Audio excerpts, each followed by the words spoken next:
మొన్నటిదాకా వలసదారుల్ని తరిమేస్తాం మా కెనడా వాళ్ళకే ఉద్యోగోపాధి అవకాశాలు అన్నటువంటి కెనడా ఇప్పుడు రూటు మార్చింది. వలసదారుల కట్టడికి నిర్ణయం తీసుకున్నామని చెప్తోంది. శాశ్వత నివాస వలసదారుల సంఖ్యని పరిమితం చేస్తాం, ప్రతిభావంతులకు మాత్రం మరింత ఎక్కువగా ప్రవేశం కల్పిస్తాం, మా ఇమిగ్రేషన్ నిబంధనలు మార్పులు చేస్తున్నామని చెప్పుకొచ్చింది.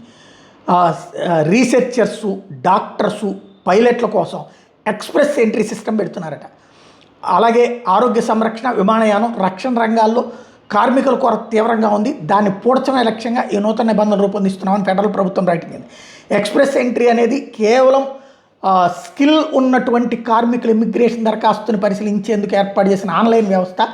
ఈ సదుపాయంతో ప్రతిభావంతులు త్వరగా పర్మనెంట్ రెసిడెన్స్ పొందడానికి వీలవుతుంది. మిగతా ఇమిగ్రేషన్ విభాగాలతో పోలిస్తే ప్రాసెస్ సమయం చాలా తక్కువ ఉంటుంది. దాదాపు 6 నెలలు అంతకంటే తక్కువ వ్యవధిలోనే శాశ్వత నివాసం పొందొచ్చు. ప్రస్తుతం ఈ ఎక్స్ప్రెస్ ఎంట్రీలో ఫ్రెంచ్ లాంగ్వేజ్ అభ్యర్థులు, హెల్త్ కేర్ వర్కర్లు, నైపుణ్యం గల ట్రేడర్లు వంటి కేటగిరీలు ఉన్నాయి. ఇప్పుడు తాజా నిబంధనలతో రీసెర్చర్లు, పైలట్లు, డాక్టర్లు, ఎయిర్ క్రాఫ్ట్ మెకానిక్లు, సీనియర్ మేనేజర్లు, మిలిటరీ డాక్టర్లు, నర్సులు వంటి కేటగిరీలను కూడా చేర్చారు. విభాగంలో నైపుణ్యం గల వ్యక్తులు కెనడా శాశ్వత నివాసం కోసం ఎక్స్ప్రెస్ ఎంట్రీ కింద దరఖాస్తు చేసుకోవచ్చు. ఇది ఇమిగ్రేషన్ మంత్రి లేనా మెట్లేజ్ ప్రకటించారు. కీలక రంగాల్లో కార్మిక కొరతను తీర్చడంతో పాటు ఆర్థిక వ్యవస్థను బలోపేతం చేయడం కోసం ఈ నిర్ణయం తీసుకున్నామని ప్రకటించారు. వలసదారుల విషయంలో కెనడా కఠిన నిబంధనలకు సంబంధించినటువంటి దాంట్లో హౌసింగ్, సోషల్ సర్వీసెస్ వంటి విభాగాల్లో శాశ్వత హోదాని మాత్రం అక్కడ ఉన్నటువంటి వాళ్ళకి, మిగతా వాళ్ళకి పరిమితం చేసింది.